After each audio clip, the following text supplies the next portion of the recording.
Hi everyone, it is Monica here from TVandPopcorn.com, and I am here to give you my latest review on Revenge.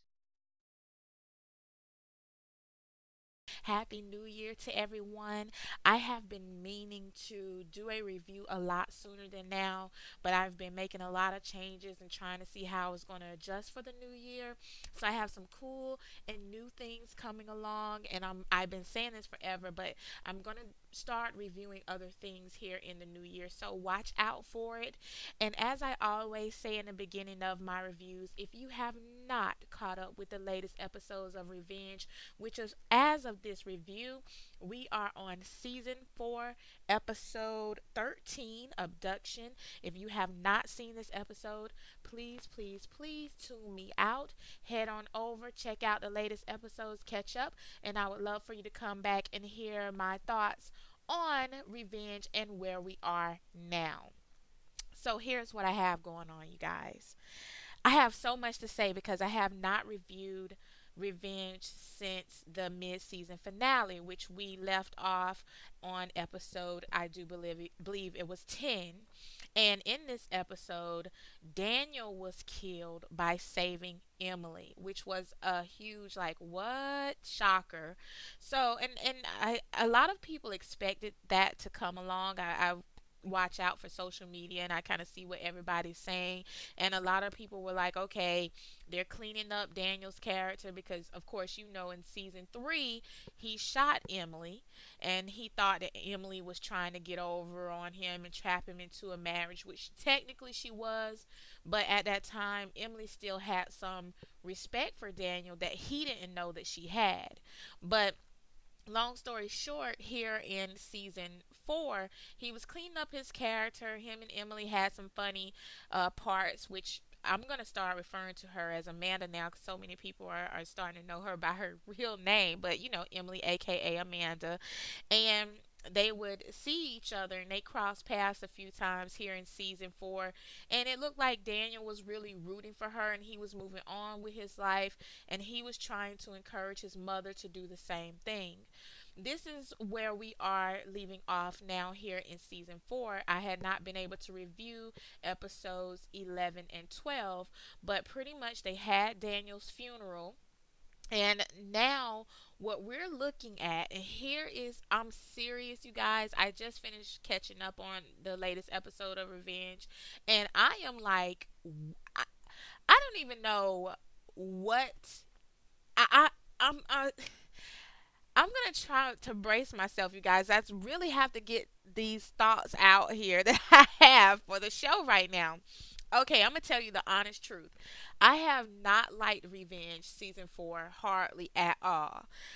Now, with that being said, I do give kudos where kudos are due. And here is where I am right now. The writers did an excellent job tying over a lot of the questions that I've had for a good bit of the season. One of the first things I had beef with, and I'm gonna get back to Daniel in a second, but I'm gonna try to kind of wrap up my thoughts on what's been happening and why I've been a revenge hater slash lover. I hate being a lover hater, but anyway, we're gonna try to tell you why. So let's talk about Louise for a second. Louise came into the show. She was at the psychiatric institution that Emily left Victoria at in season 3. Okay. Now Louise comes back into the Hamptons, and it's like Louise is having this insane infatuation with Victoria.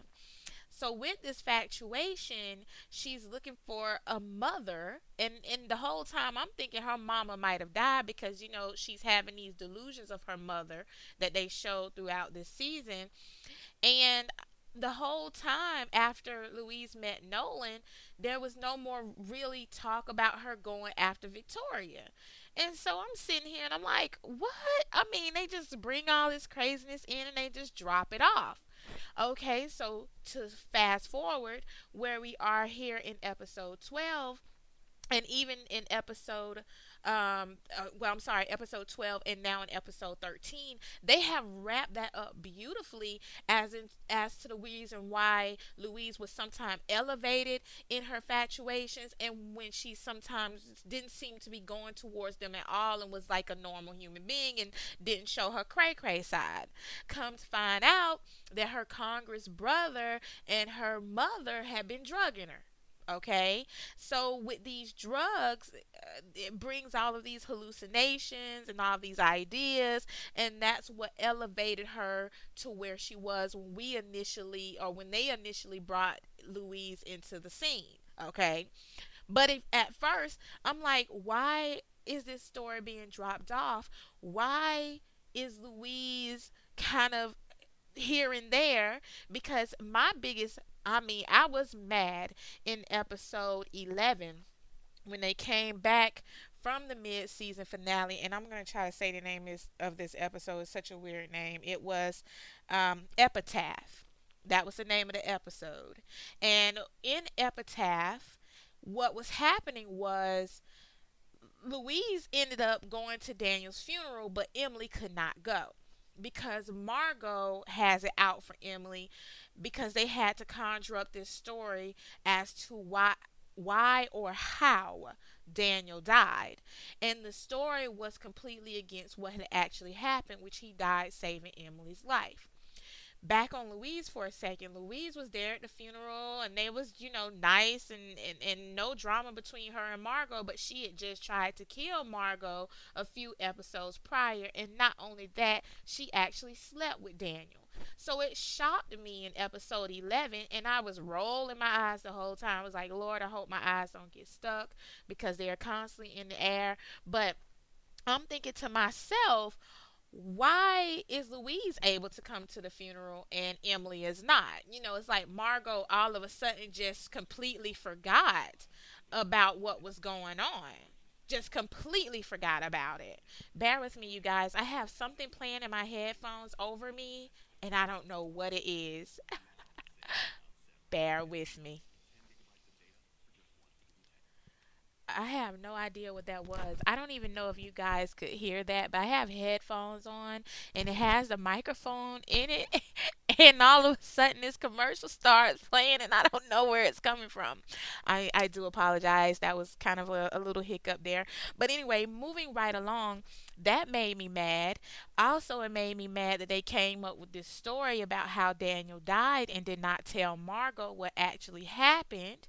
So now Margaux is going out and she's trying to let the cops know, hey, I believe that the story that Emily's telling is a lie. Daniel would not have done this. He was happy, that night, and he called me and we were supposed to meet up, whatever her little story was. And of course, Ben, he bit the bait for a second. RoboCop Ben, that's my little name for Ben. But he kind of believed Margaux for a moment. But then when he questioned Emily and he asked Emily why didn't Daniel have any bruises and all that good stuff, Emily actually gave excellent answers. And she told Ben how much she did actually hurt Daniel and how she didn't want to hurt Daniel. And she really didn't find it necessary to fight back. She didn't want to hurt him in fighting back. And so that pretty much helped Ben, kind of determine, okay, she didn't have anything to do with it or she didn't harm um, Daniel at that point. So the case was closed.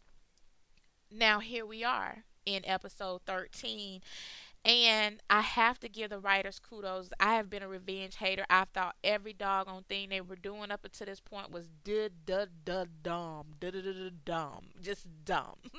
And I've been so mad with them. But I have to, they are gaining my respect slowly but surely. I'm not saying I agree with everything that's going on. I am not saying that. But what I am saying is to have the guts to go in this direction that they're going in and stick with it. Because I know me personally, if I could just, I mean, post something and the writers just read it and see it, it would not be pretty. And I don't think they've read a lot of pretty comments this season because we've hated, and me personally, some people might have liked it, but me personally, I've hated that David Clark was alive. I've hated the whole take on this season. So with the fact that I'm back and I'm giving this review, we really have to go in depth on this review because we have so much coming ahead in this season. The question at hand is this going to be the last season or will Revenge be renewed? Number one. Number two, it has been on the table, and I've read several articles where they're trying to decide how Emily character will end. What will happen to Emily?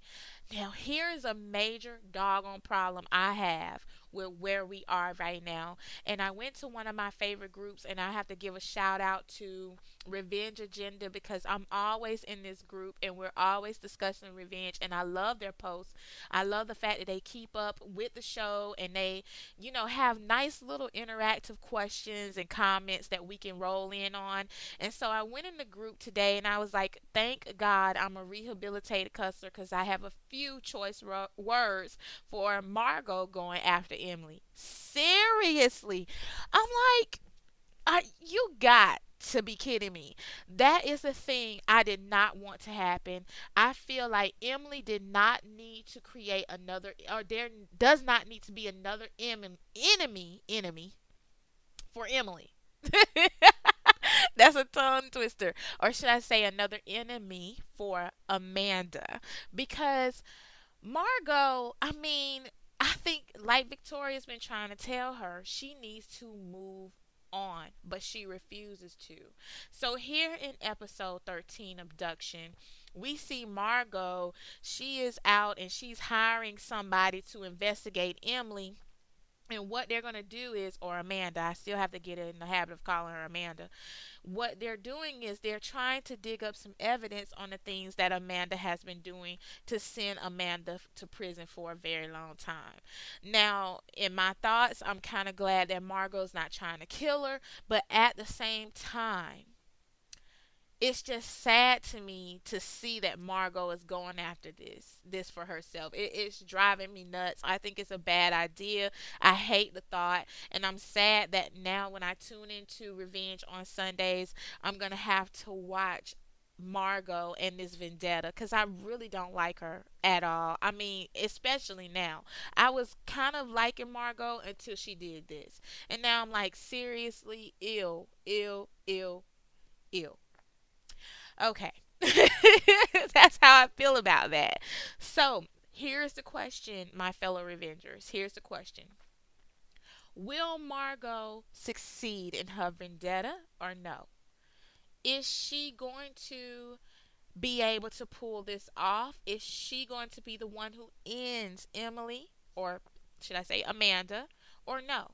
Will Amanda be able to catch whim of what Margaux is doing?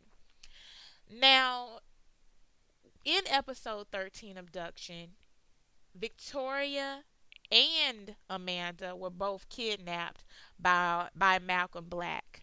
Woo woo! Kudos to the writers for ending this guy's character like 3 episodes after he showed up. What a kick butt plan. Seriously, thank you. Because if I had to look at his face on another episode, I would have been mad. So, kudos. They ended that. Thank you. Thank you, writers. Thank you. Okay. Moving right along, though, before they ended this guy's character and put him out of his misery, which David Clark was able to do, um, Amanda and Victoria were in the same place. They were both kidnapped together.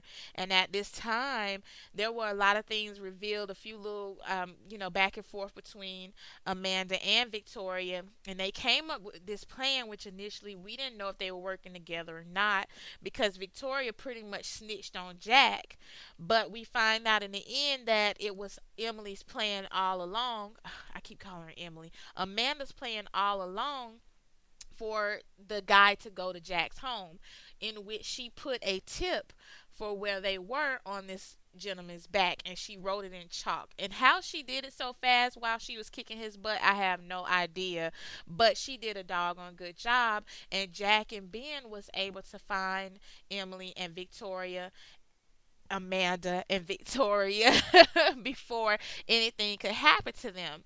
Now, this is why I went ahead and I came over from Margaux to Victoria, is because Malcolm Black had Amanda by the throat. And what was happening was he found out that Kate had died or been killed or whatever. And he wanted to see David Clark suffer. So, what better way to make him suffer than kill his daughter before his very eyes? So, he had Amanda by the throat. And he also had a knife and he was getting ready to jab it in her. But Victoria jumped in, and Victoria said that she was the one who killed Kate, and that she killed Kate because Kate killed her son, which was Daniel, and that she enjoyed it. And so at this point, Malcolm Black had her, and that's when Ben and Jack came in to pretty much save the day, even though they had to fight some guys off in the process. And David ended up getting that gun and actually killing Malcolm Black. But what the interesting part was of this scene was the fact that Victoria jumped in before he could kill Emily. And not only did she jump in, but she showed some serious concern right before David shot Malcolm. He was getting ready to push Emily into this furnace. And she showed real concern when that was getting ready to happen. And so, what stood out to me when Victoria was speaking to David after this was all said and done was that she knew, and Emily did, or Amanda did reveal this to Victoria, that David was planning on killing her. And he was, because she had betrayed him and he had no sympathy for her at first, but Amanda talked him out of doing it, thank goodness. And at that point, Victoria said, "You know, you and your daughter, you deserve to be together, and I deserve to mourn my son." And she said it's best that we all go our separate ways. So by the end of this episode here, episode 13, Abduction, we see Victoria speaking with Margaux, and Victoria's telling Margaux to let it go. She's telling her to let it go, and Margaux will not let it go. Now, the question at hand, my fellow Revengers, is this: is Victoria seriously willing to let this go? Will she get involved in this vendetta with Margaux? I am so hoping not. I like that side of Victoria. I was happy to see it. And for just a moment in time, I didn't hate her guts, which was good. It was a really good feeling for me. So I'm worried that, and I don't know if by the next episode, if I'm going to hate her guts again or not. I really don't know. I'm hoping that I don't. But the question is she going to get involved? And I'm hoping that she stays clear of Margaux's little agenda. And with the guy that Margaux sends after Amanda, what will he find out? Will he find out more dirt about Victoria? Because if he taps Amanda's phone, who's to say what conversation she's really going to be having? And the strange thing about all of this, and I'm really going deep here because this, when we discuss these things, it kind of helps us, fill out and say, okay, we covered that before it actually happened. So I'm trying to get dibs on this and really see where it's going. But Victoria did not tell Margaux the truth about much because Conrad was the one who killed Margaux's father. But did she tell her that? No. There are so many lies that Victoria has put there, or should I guess you could say, just as I've heard it said, a form of not saying anything at all is the same as lying, because she may not have said Emily killed Margaux's dad, but for some reason Margaux thinks she's responsible. And not only that though, what did she really tell her about what happened to Daniel? Did she tell her that an FBI agent posing as or a, I guess you could say, daughter of a thug? I don't know what to call him. What would you title him? But she's posing as FBI, and she came to Amanda's house because really Victoria sent her there. So it's like a lot of people are now getting caught up in not just Amanda and her framing of being Emily and the things that she's done, but they are also getting in trouble because of Victoria. And Victoria is very good at placing the blame on other people other than herself. So the question is, will this guy who's going to be looking after Amanda and checking into her and trying to dig up this evidence, will he find even more evidence that will put Margaux against Victoria initially in the end? So these are all good questions. Where are the writers going with this plot? I don't know, because I don't think, and I could be wrong. This is just my 2 cents of an opinion. I don't think Amanda's going to spend that much time talking about things of the past. I feel like here after episode 13 that everybody's pretty much ready to move on, and now that Malcolm Black's character is out of the picture, and hopefully he's the only thug, maybe he was the top of the thug chain. I don't know. There could be another thug further above him that could come after them for, both Malcolm and Kate and the other thugs that was with him. I don't know. But I I'm thinking Amanda's ready to move on. I'm hoping. Now, Ben, wow. I have to give the writers kudos for this. I have not liked Ben from the moment Ben touched ground. Not to hate on the actor. Okay, this is not about the actor. This is about character. And this is about the writers bringing in some cray cray on one of my all time favorite shows. Now, tonight, or this particular episode here on episode 13, Abduction, Ben and Emily had a moment after all of the Malcolm Black drama, and Ben was in the house and he's found out who Amanda really is, because of course the whole time he's known her as Emily, and now he understands why there seemed to be so much resistance on her part. And I really felt a genuine connection for the first time. I'm amazed by that, and I have to give the writers kudos for that. Does that mean I'm in love with Ben now and the thought of him and Emily? Not necessarily, but I did think at one point that Ben was a little wimpy and a little thirsty, is a term we call it. Thirsty means that you don't know how to take no for an answer. You're constantly trying to be in the limelight. You're constantly trying to have your spot. You don't know how to just, let the waves roll, let the cars fall where they're made. So you're forceful, which he came across to me as being, especially when it came to Amanda, because at first she really wasn't trying to give him the time of day. So he came across to me as that, and also somebody who's just trying way too hard, and that's pretty much what thirsty means. So now though, I see him a little different. Now, will this change how he is in the up and coming episodes? I don't know. As of episode 13, there seemed to be just a little bit of peace, but of course, we know that can easily change, especially with the flick of a pen that the writers are having in their writers' room. So maybe there is going to be something there between him and Amanda, and maybe he can save her from the drama that's going to go down, because I do not want them to kill Amanda off.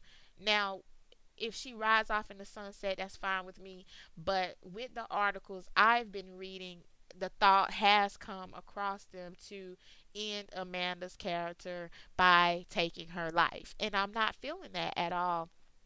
Not only that, I do not want to see Amanda go all of this way and kick all that butt to be taken down by lame butt Margaux. No, no, no, no. And you tell everybody I said, no, I don't want that to happen. It can't happen. That would be a disgrace to everything, to absolutely everything that she's done thus far for Margaux to bring her down. So I really don't want that to happen. So hopefully, maybe Ben and Amanda, if they end up becoming a couple throughout these next few episodes, maybe he'll be the one to put her hip to some things, especially with him being a cop. So we'll look out for that. Jack, after this episode, I don't really know where Jack stands. I guess we'll have to wait until some up and coming episodes to see. I'm thinking that maybe he's just gonna enjoy being a cop and take care of his son. And you know, at one point in season three, he actually dated Margaux and she moved on from him. So right now, Jack does not have a love interest that they put on the table. And it kind of did, like I've seen several comments on social media. The ladies were like, really, Jack? Jack had to go and get down with Kate, which she ended up being twisted and crooked. So yeah, Jack, he's kind of in the wind right now. I'll be back with another review that hopefully will cover something new with Jack, and we'll kind of see where he goes. And so let's talk about the juicy juice squeezing of the show. Not just Victoria and Amanda being kidnapped together. That was not the only juice squeezing in this episode, but the fact that Nolan married Louise Ellis from the South. He married her in order to help her get back her inheritance from her crazy mama. So that's the juicy juice. And what was awesome, I thought, about that particular part that they revealed in the episode was the fact that they'd already done it. They'd already went and eloped. And then they told Mama Dearest. Thank goodness they didn't have the I guess you could say they weren't silly enough to go tell Mama Dearest what they were going to be doing and then go and do it afterwards. So they were very smart with that. And Louise had a very beautiful ring. So did Nolan. I like Louise now. I didn't like her before. So once again, and I'm going to say this because I'm one who will give credit where credit is due. No matter how mad I am about something, no matter how bad I feel like something is, if something good comes up, then I'm like, you know what? I was wrong. And so I'm not going to officially say that I've been wrong about season 4 thus far, and I'm not going to give the writers kudos for the whole season, but I will give them kudos for covering things that have made me mad in the past. And they've answered a lot of questions. And who else besides me was very shocked that Mama Dearest was actually alive and wasn't Louise's just a figment or fragment of Louise's imagination. I was very shocked by that. And you guys, I'm a Southern girl. I'm from Georgia, and it's very hard for me to speak that Southern. Can you believe that? I'm just saying. But I was very shocked by that. I think that's wild that Mama Dearest is actually alive. And then before that scene cut where Nolan had revealed to Mama Ellis that they had eloped or gotten married, and that they were going to take back Louise's inheritance and that she was going to take control of her life. Mama Dearest, of course, told Louise that they had her on that medication so that she could forget what she did, and they are making this claim that she killed her father. Now, here's the issue I have with that with Louise. And I saw the look on Louise's face when Mama Dearest revealed this to her. I'm thinking to myself, Louise, you know your family's dirty. I don't think at this point she should believe anything that they say. I think that she should waddle in being happy, and she should be happy that she has a friend like Nolan. Nolan is an excellent friend. I only wish that Louise could have been there throughout everything that he had done for Emily to know how loyal he is. Seriously. Like, all of us wish that we can have individuals written into our lives with that much loyalty. Is it just a stroke of a pen? I can't say. I don't know. I have some good people in my life though, so I really have to thank God for them. But they are few. You know, when you really have people you trust, that circle is not that big or that great. But Nolan is awesome, and with that, I think Louise should really just trust that she'll get along because she has a good friend. You know, and I don't think she should give her mom a time of day. So I've heard that a little celebration is going to be coming up, and I heard this through the group that I follow, a revenge agenda, and they really have been keeping me posted with everything. And I go on and check out the articles. So I see there's going to be some celebration that Amanda will be helping Nolan to kind of do a small little takedown of the family, and helping Louise work out her family drama. So that's going to be good to see. But where will Margaux be behind all of this? I'm dreading this. I'm dreading the Margaux story. I really am. And it really sucks. And I hope that she isn't the one that takes down Amanda. Seriously, like, I'm just hating it, you guys. And now I have something new to hate. I'm over David Clark now, though. So that's a good update. I am over David. They brought him in. It's not as bad as it was in the beginning. What can I say that's different about this season that has been different about the seasons prior is there's such a waiting game. There's so much introduced, but not enough that is put to rest before the next episode. So it's like you have all of these things juggling. It's a juggling act, seriously now. And so we're waiting on things to be revealed and closed out. And like I said, I have to give them major kudos for wrapping up Malcolm Black's character so quickly. Thank goodness that's not going to be something lingering and hanging over everybody's head. So we'll see where it goes. I'm not sure yet, and I'm going to be checking to see and watch out for the information officially released as of whether Revenge will be renewed for a season 5 or not. So be on the lookout for that.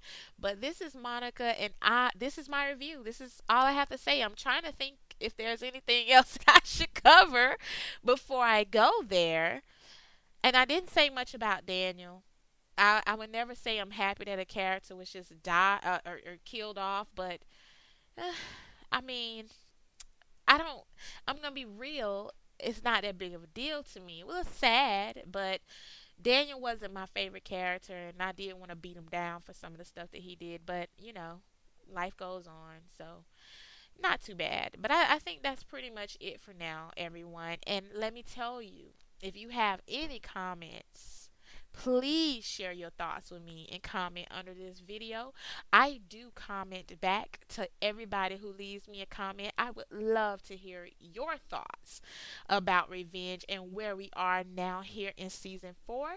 And if you enjoyed my review, please, please, please hit the subscribe button. I would love to have you as a subscriber.